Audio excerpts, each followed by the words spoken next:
Good morning. My name is Peeben Nee. I'm serving as a worship associate today. I'll be doing the land acknowledgement. Water is life. This morning we praise and give thanks for the power of water, that which sustains all life on earth. We give thanks for the first peoples whose land our campus is built on, the Tongva and Achemen peoples. We call on the spirits of the ancestors who drew life from the ancient springs which nourished this land and made it sacred. We give thanks for the waters that run through our city, giving life to the creatures, plants, and of course the people, the Los Angeles and San Gabriel rivers and the mighty Pacific. We give thanks for all the creeks, streams, riparian zones, marshlands, beaches, waterfalls, and watersheds in between. We offer this poem in solidarity with Standing Rock, Sioux, and all the peoples protecting the sacred waters of the earth. Chanting the Waters by Craig Santos Perez, adapted. Water is life because our bodies are 60% water.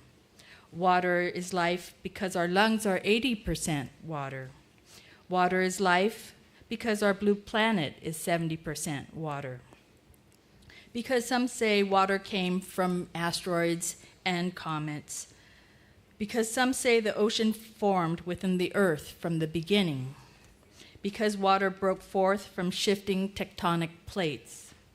Water is life because the ocean is 99% of the biosphere. Because we say our gods created water. Because no human has found a way to safely create water. Water is life because we can't drink oil, because water is the next oil, because we wage war over gods and water and oil. Water is life because only 3% of global water is fresh water, because the water footprint of an average American is 2,000 gallons a day, because it takes 660 gallons of water to make one hamburger. Water is life because we proclaim water is a human right, because we grant bodies of water rights to personhood. Because water is life, water is life, water is life.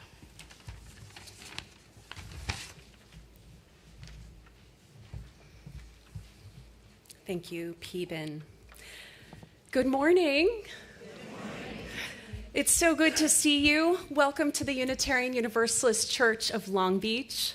My name is Reverend Lissa, and I'm just delighted to welcome you in to this in-gathering water communion service today.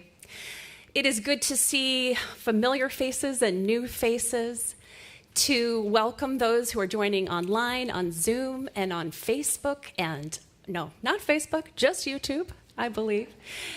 And just to be together on this very hot day. We're going to cool ourselves off with our refreshing water communion and touch the depths of our soul. I am so glad to welcome you in today. It's a special day. We are starting our religious education programs, and we have with us Amy Pabon here on the chancel, who will be offering a story for the very first time. And we are here with some new staff members to welcome you and get to know as well. And so please welcome to our service today Javon Haskin, who is going to be serving as our interim director of music.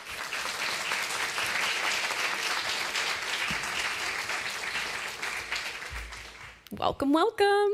And Jonathan Strand on our keyboards today, serving as collaborative pianist. It is indeed a good morning to be here at church.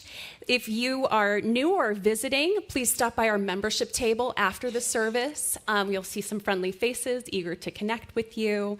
And please stay afterwards for some ice water and lemonade and refreshments. Now let's take just a minute to connect as a community. I invite you to say hello to your neighbor. You can stay seated and simply wave and say hello. You can get up and move around, however you like to greet. Let us greet.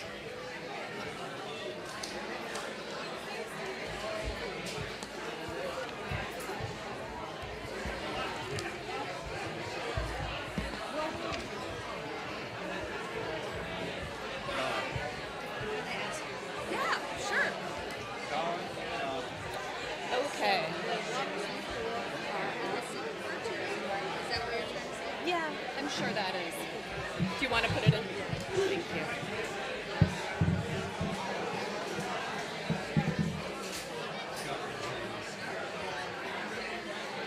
Yes. Thank you. All right.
Okay.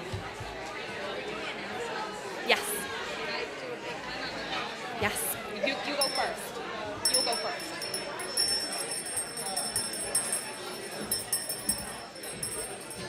All right. As we're coming back to our seats, we have a few brief announcements. Good morning again. So in your books, you may have seen the little flyer about the talent show next Saturday, 4 to 6. I am taking more acts if you want to, but I have about 14 now. So 3:30, you could start coming for the refreshments and stay a little bit after too. All right, thank you. Hi, my name is Lorraine Neal, and I'm here representing the Democracy team. Well, slide. Anyway, we know there's voter suppression in Texas. The road to actually voting is not clearly marked. So our voters need some voter information out there. And there is a way we can help.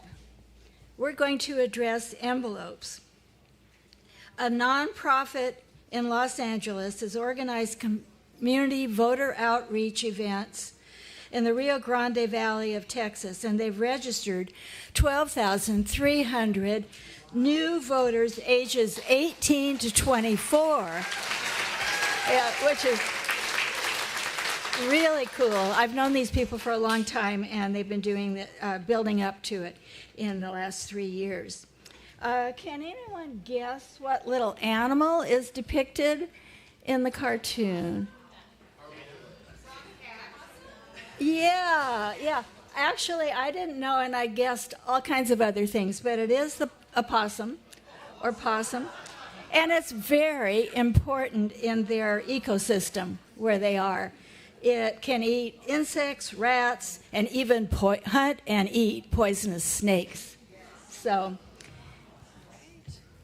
here's the plan. First, all 12K plus envelopes need to be addressed. That's where we get to help. We're doing 1,000. We'll be in the Chalice building to get started today. Then the Los Angeles group will receive all the envelopes, stuff the envelopes with voter information brochures, and ship the envelopes to Texas for mailing. You may join us in the Chalice building opposite the Rose Garden over yonder today after church. Please note the location has been updated this week.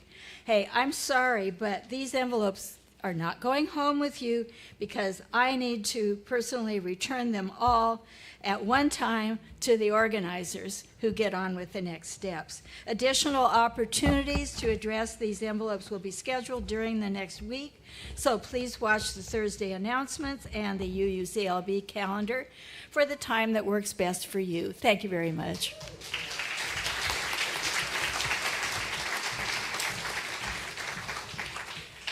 Okay.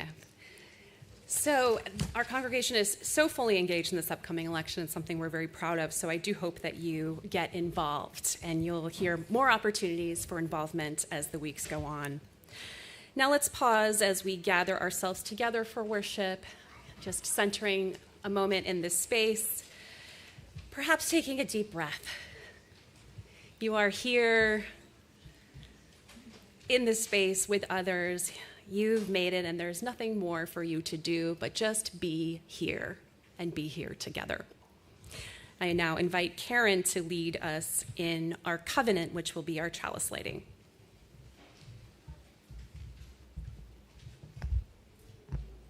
Good morning. So our church covenant voices the promises we make to one another to treat each other with respect and kindness. At this time of ingathering, we remind one another of how important it is to bring our best selves to church and to help each other grow. As members of this beloved community, would you read along with me? We covenant individually and as a congregation to accept, support, and help one another, to be attentive and honest in our relations, to honor and celebrate our differences, to learn and grow together, to cherish our religious freedom, to quest for this, to open our minds and hearts, to connect ourselves to the spiritual, and to dedicate ourselves to justice, compassion, and peace, ever mindful of our principles and purposes.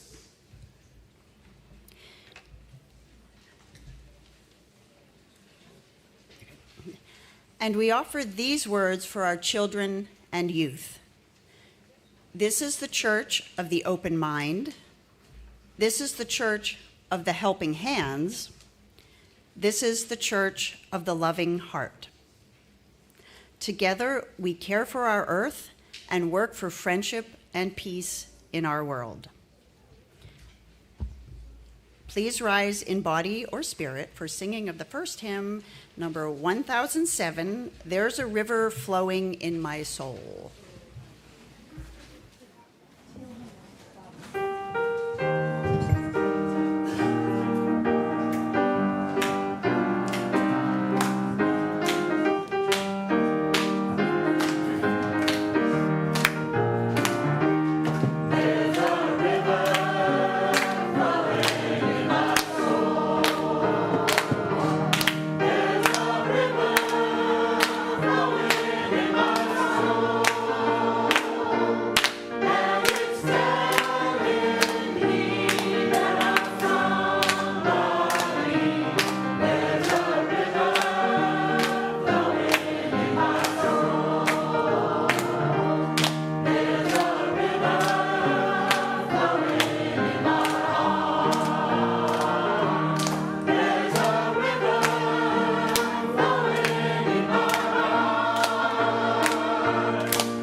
Welcome in, everyone. Welcome, welcome. Fall is such a hopeful time. It's celebrating the possibilities of change and new beginnings.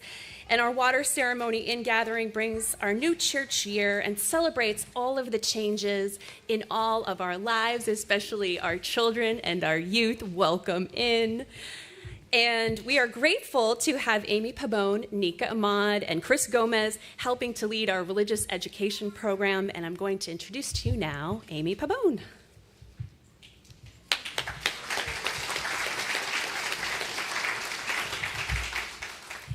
Thanks, Rev Liz. So welcome, everyone. I'm so glad to be here with you today for this first day of our RE program. I'm so thrilled to see all of our children back today, and I'm wishing you and your families a great start to your school year.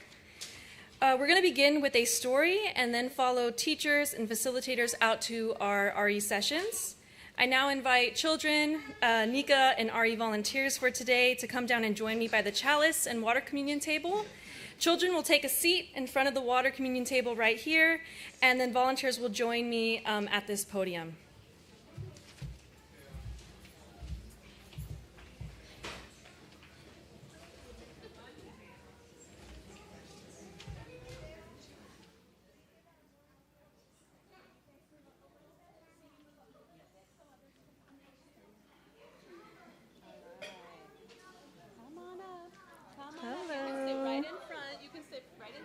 Let's just take a seat first. We're going to take a seat first, and then we're going to do it, okay? Let's all take a seat. Take a seat. Yes, all right. Very good. Okay.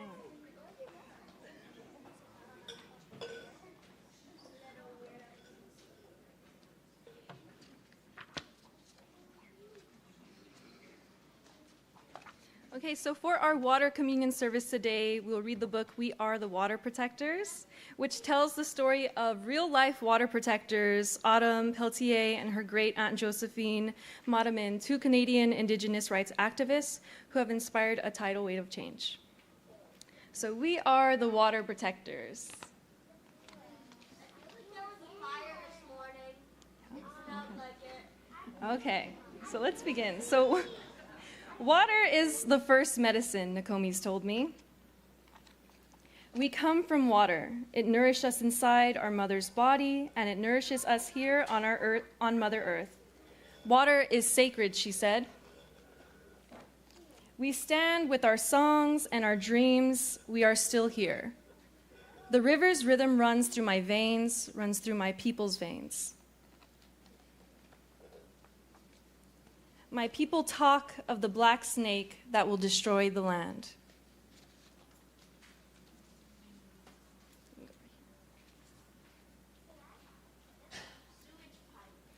Spoil the water, poison plants and animals, wreck everything in its path. When my people first spoke of the black snake, they foretold that it wouldn't come for many, many years. Now the black snake is here. Its venom burns the land, courses through the water, making it unfit to drink. Take courage. I must keep the black snake away. From my village's water, I must rally my people together.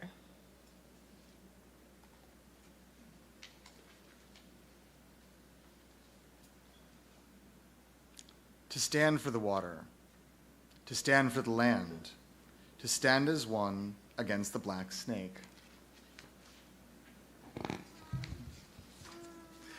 We stand with our songs and our drums. We are still here.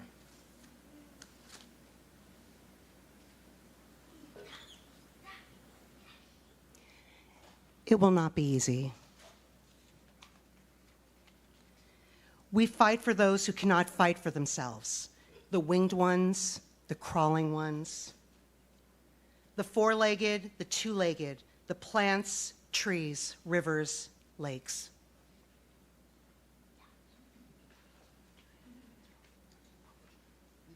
Oh, the earth. We are all related. Tears like waterfalls stream down, tracks down my face, tracks down my people's faces. Water has its own spirit. Nokomis told me, Water's alive. Water remembers our ancestors who came before us, she said. We stand with our songs and our dreams. We are still here. We are stewards of the earth. Our spirits have not been broken. We are water protectors. We stand. The black snake is in for the fight of its life.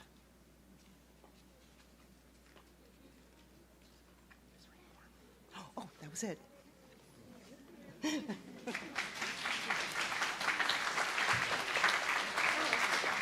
Okay. So now I invite each of you to stand up and form a line in front of the altar right here. So just please form a line. When it's your turn, you'll be given a special stone to place in the water of the communion bowl. As you drop it in, notice the ripples that each stone makes. Like we heard in the story, we are all related. None of us can change the world alone, but each of us, like the stones, has the power to create ripples of change. As you place your stone in the water, you may follow Nika and myself and the other RE volunteers out to your classes, okay? Wait, what? There's classes? I think I'd rather just be killing myself than going to class.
Each fall, Unitarian Universalist congregations around the world participate in the water communion ritual, which we are about to share. The water communion began as a ritual created by Unitarian Universalist women to remind one another of their connectedness after a long stretch of being apart. Inspired by the ancient rituals of pouring libations found in many cultures throughout the world, each woman brought a jar of water from a sacred place, and during the ceremony poured it into a common bowl, naming what made it precious.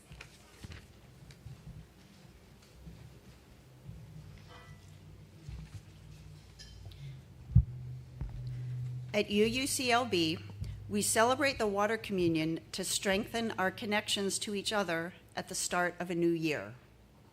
Each person brings a sample of water or pours a sample from the pitcher to add to the common bowl. With the merging of the waters, we pour out our gratitude and in turn take responsibility to sustain the church with our gifts, energy, and resources. We pledge our commitment to using our power mindfully to create ripples of change. We commit ourselves to the stewardship and the care of all creation. Afterwards, our mingled waters will be shared with our garden and nourish the generations of community.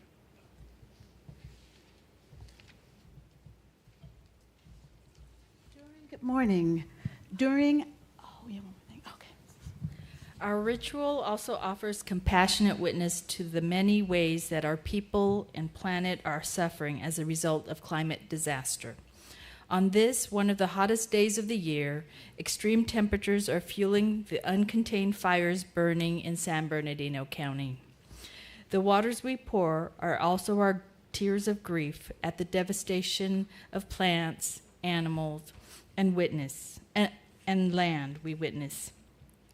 And we witness to how access to water has been used as a weapon in war. Joining with the Unitarian Universalists for Justice in the Middle East, we place an empty cup on the altar, a symbol of the universal human right to clean water, and a call for humanitarian relief for the people of Gaza in the midst of the ongoing violence. With our interfaith neighbors and friends, this week we lament the killing of 6 Israeli hostages and dozens of Palestinians in the West Bank and Gaza. With these waters, we cry out for justice. Life is sacred. Water is sacred. Water is life.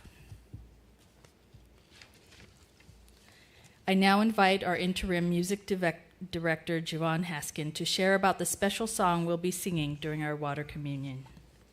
And good morning. We have the Wilder Spirits joining us this morning to help guide us into a musical meditation. We'll be using the chorus from the song I'm Ready by Tracy Chapman to usher in some intentions that we have for ourselves and our community into this space at the start of the new church year.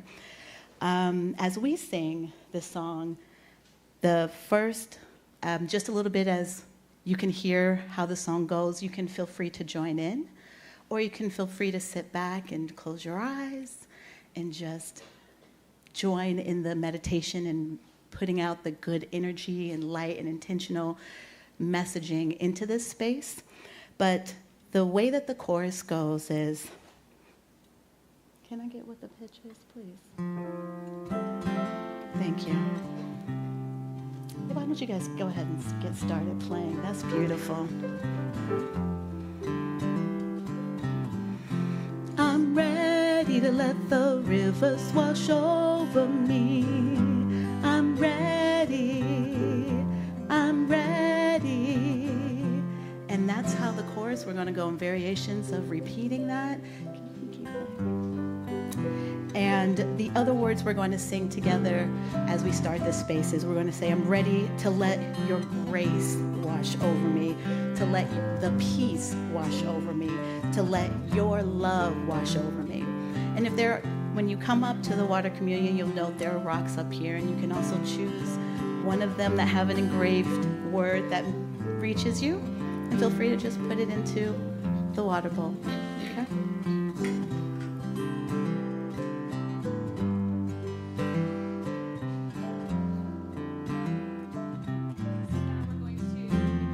Our water communion, and I'm going to invite everyone to form a line, and it's going to be 2 people at a time coming up.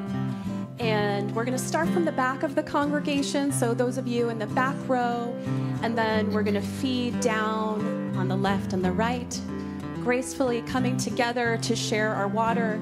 And if you brought water, that's wonderful. And if you need some water, we have a pitcher ready to receive. And this is, of course, from the sacred waters of UUCLB and Long Beach. Also, if you would like to receive the water communion from your seats, you can raise your hand and I will come over and I have participation for you as well. So that is an option for you as well. And Peeben and Karen are going to be here to receive you. Are you ready? I'm ready. I'm ready. I'm ready. Let the rivers wash over me. I'm ready. I'm ready. I'm ready to let the rivers wash over me. I'm ready. I'm ready. I'm ready to let the rivers wash over me. I'm ready. I'm ready. I'm ready to let the rivers wash over me. I'm ready. I'm ready.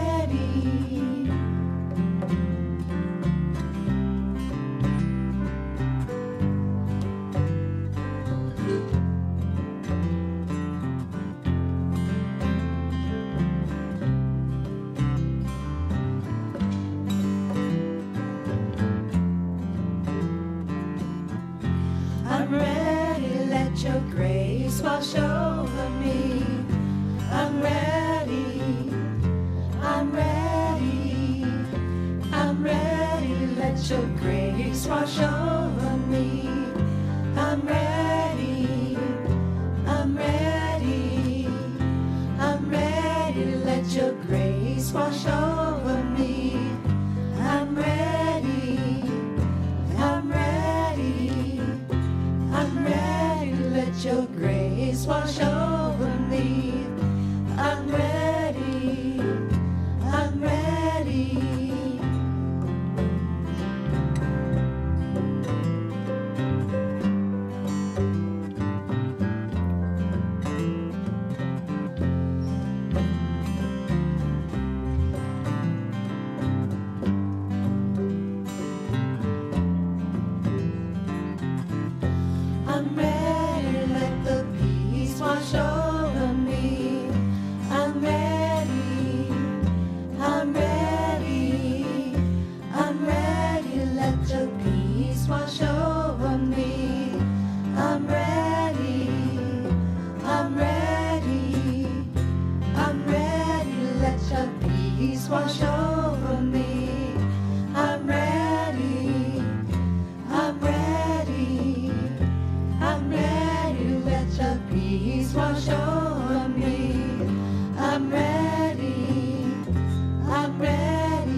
wash over me.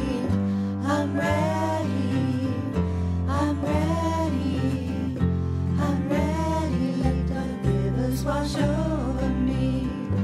I'm ready, I'm ready, I'm ready. Let the rivers wash over me. I'm ready, I'm ready, I'm ready. Let the rivers wash over me. I'm ready, I'm ready.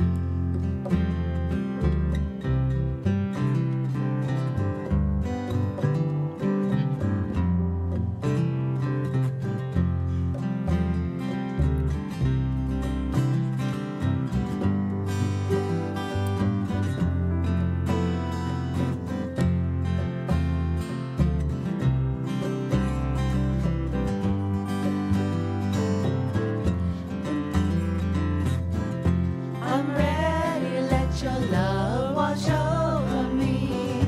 I'm ready, I'm ready, I'm ready, let your love wash over me. I'm ready, I'm ready, I'm ready, let your love wash over me. I'm ready, I'm ready, I'm ready, let your love wash over me. I'm ready, I'm ready.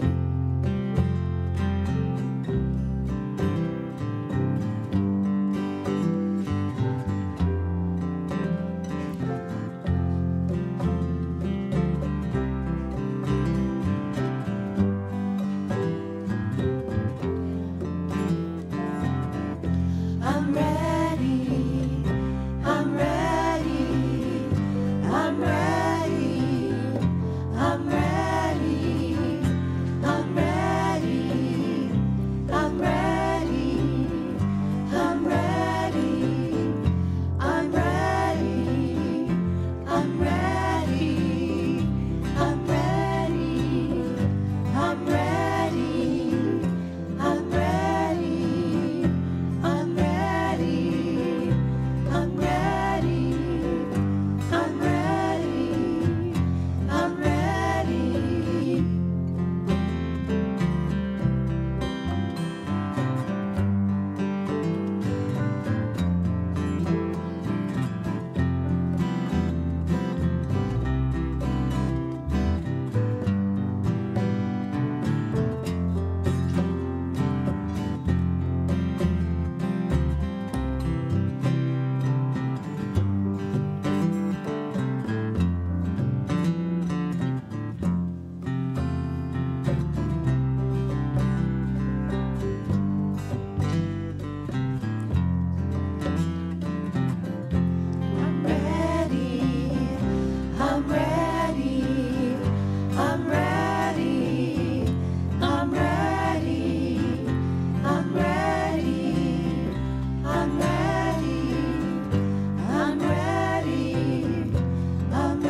Spirit of life and love, bless us and sustain us this new church year. Our waters are tranquil when we affirm our interconnectedness, when we minister to each other with kindness and compassion, and are stewards of the earth. The waters flow when we challenge ourselves to grow and challenge each other, adapting to change and creating new visions for the future. May our waters be peaceful and our sailing smooth. May we ride the waves of joy with a sense of freedom and fun. May our waters clarify truth and illuminate justice. And when the waters storm, may we know we are held as one people, held by the great element of love. Our waters are gathered. May it be so. I'd now like to invite forward Brenda from the Long Beach Community Table and Norma to come and introduce her for our offering.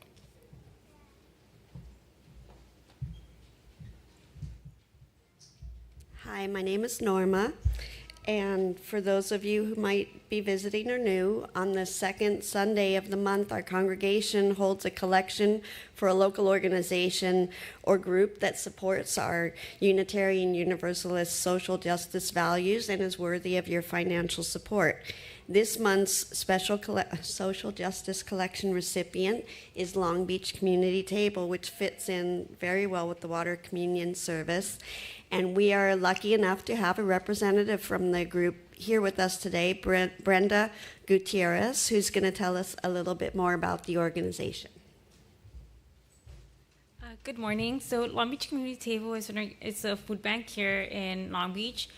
We have a warehouse where we have pantry hours 4 times a week, where we open up for the community to come in and get nutritious food like vegetables, fruits, meats, milk, eggs.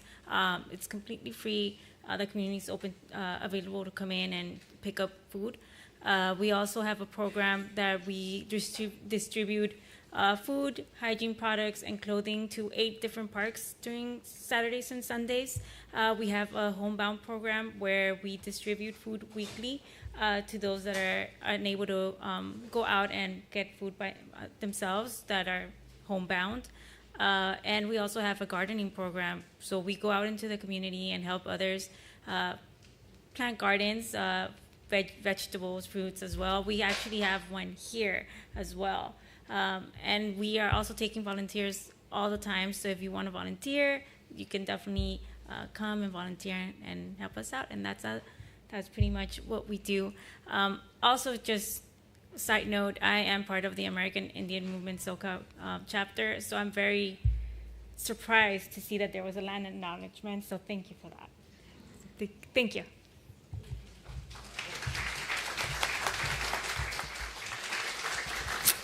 Happy to hear about that. If you're writing a check, just put social justice collection in the memo line. Otherwise, all cash money received today in the collection will go to the Long Beach Community Table. Will the ushers please come forward? Thank you very much.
I want to begin with a poem. It's called Heavy by Mary Oliver. That time I thought I could not go any closer to grief without dying. I went closer, and I did not die.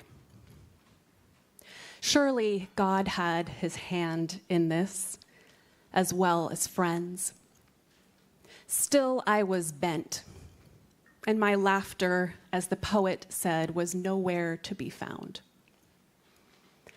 Then said my friend Daniel, brave even among lions, it's not the weight you carry, but how you carry it. Books, bricks, grief. It's all in the way you embrace it, balance it, carry it, when you cannot and would not put it down. So I went practicing. Have you noticed? Have you heard the laughter that comes now and again out of my startled mouth? How I lingered to admire the things of this world that are kind and maybe also troubled. Roses in the wind, the sea geese on steep waves, a love to which there is no reply. When I was getting ordained, my minister at my home church in Concord, Massachusetts, was retiring, and he was sending off into the world his ministerial objects and things that were important to him, including this stole. And when he presented it to me, it was a little unusual. He said, "This is stained with so many tears. You would not believe how many babies have been held while they were crying, how many people have been held in an embrace." And I wasn't really sure exactly what he was saying to me, and I wasn't exactly sure what I was getting into at my tender age, my early 20s. But my first years in ministry, I started to find out. One of the first years in ministry, a congregant came up to me and said, "For the first whole year I came to church, I would sit in the back row where I thought no one could see me. And I simply sat there and cried throughout the service." Afterwards, she said, I would quietly exit out the door. I wouldn't really talk to anyone. She wasn't sure exactly what she was crying about. The tears could have been about so many things. There were so many things going on in her own life, so many things happening in the world. All she knew was that she was overflowing with tears, and she needed a safe place to shed them. When was the last time you cried in public? And where was that? I can't be sure, but it's probably, for me, it was church. And as I was reflecting on this story, I thought about how few places in our culture, in our world, we can publicly express our grief. So much of our grief, it seems, is expressed and experienced really personally and privately these days. Alone in our homes, maybe in our cars, or behind a screen, whether that is at a distance or through social media. And if we're lucky, our grief might be witnessed in real time. Maybe witnessed by a choice group of close friends or family that we let in, maybe our partner, maybe a therapist, That is, if we are able to grieve at all. If we don't feel so overwhelmed, shut down, and isolated from other people, numbed by all of the things worth grieving about. Well, sometimes it takes a tragedy, like Wednesday's high school shooting, to give ourselves permission to grieve openly, to cry out at the absolute injustice of our students going back to school feeling threatened each day that they could lose their lives simply going off to learn. Sometimes it takes that tragedy for us to feel moved to come together with others and to share our grief. Somehow, just one tragedy, and we could point to so many right now. Right now, there are fires raging and people are losing their homes and livelihoods. There is so much pain. But somehow that one tragedy brings it all into relief, and we are able to make space for the cascading waves of grief to come. So all this week I was meditating on this water communion vessel, and I was like, is it going to be big enough? Are we going to have enough water? Well, look, it was big enough. And I was imagining this vessel as a bowl that was big enough to hold all our tears. My tears and yours. A bowl that was big enough that our tears could flow freely, could spill out, could overflow. And it could expand to hold everything we are carrying. About every small and large thing that's happening now or happened in the past. Tears that have been held down deep in the depths of our hearts, maybe tears we've been holding on to with nowhere to go. Then I imagined this vessel holding the tears of everyone who is grieving in the world, the families of the Appalachia shooting, the grieving family of Hirsch, the tears of the mother of Tala Abu Ajwa, a 10-year-old girl killed in an airstrike this week in Gaza. And I knew that this bowl could hold them all. See, something happens when we come together publicly to grieve. You know that feeling. I think that song was trying to tell us something. When that feeling rushes over you, when your heart swells open, and the tears, they can flow freely. It's a feeling of touching a deep truth within yourself, a spiritual place that is unlocked with this key that has something to do with surrender. Something to do with surrender. And when that key unlocks our hearts, we know that grief is this inseparable companion to love. That you cannot have love without grief. And to keep our hearts open and soft and receptive to love fully and deeply and powerfully, and to be courageous enough to open ourselves to be loved in return. Some part of us knows we need to grieve fully and fiercely. And as that Mary Oliver poem says, it takes practice. It's not always comfortable or neat to cry in public.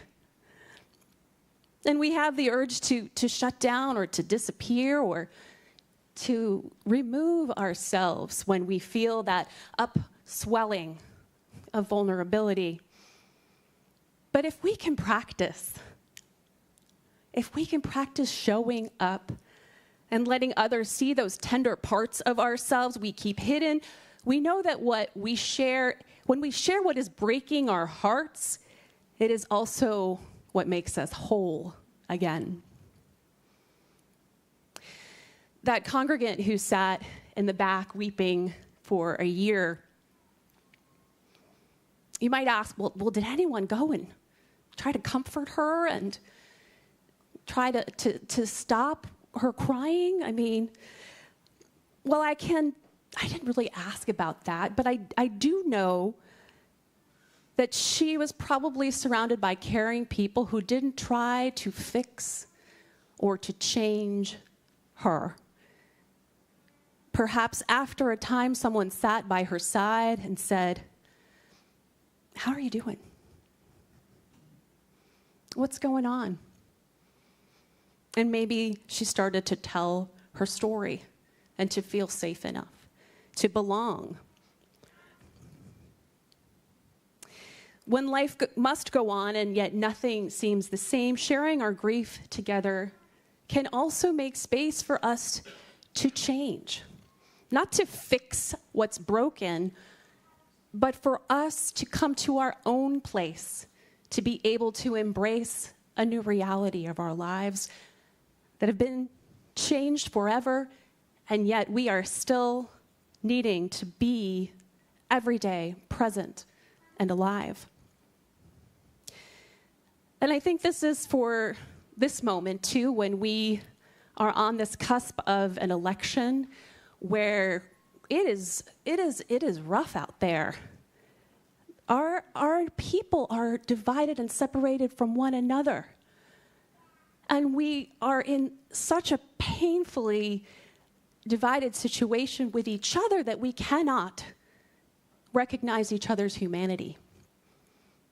To sit side by side with someone who espouses such different beliefs that simply are not compatible, that simply cannot recognize the basic humanity of each other, we have a deep and spiritual problem in our world. And yet we can be a part of that change, a part of that solution. And so this message is for you and for your families and our world. It is a message of hope, of ingathering our strength and our resilience. This is an upwelling of compassion, a prayer for the restoring of our hearts, softened like river rocks by those waters of grief flowing over us. This is a call for personal and collective healing. So like this vessel, and I invite you to come up and revisit the vessel as we are leaving this service today. May this vessel, may our hearts be large enough to hold space for one another as we welcome all of the tides of change with love at the center of all we do. Are you ready? I'm ready. Blessed be, and amen.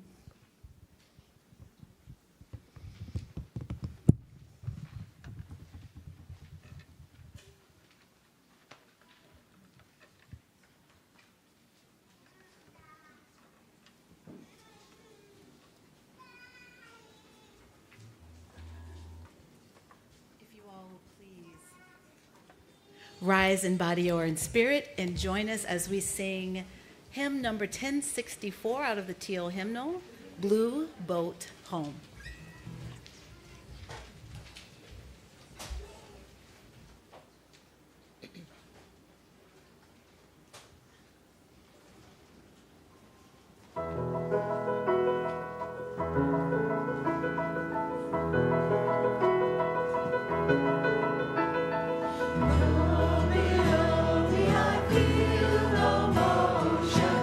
Standing on these mountains and plains,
For closing words by Kaylee Rice.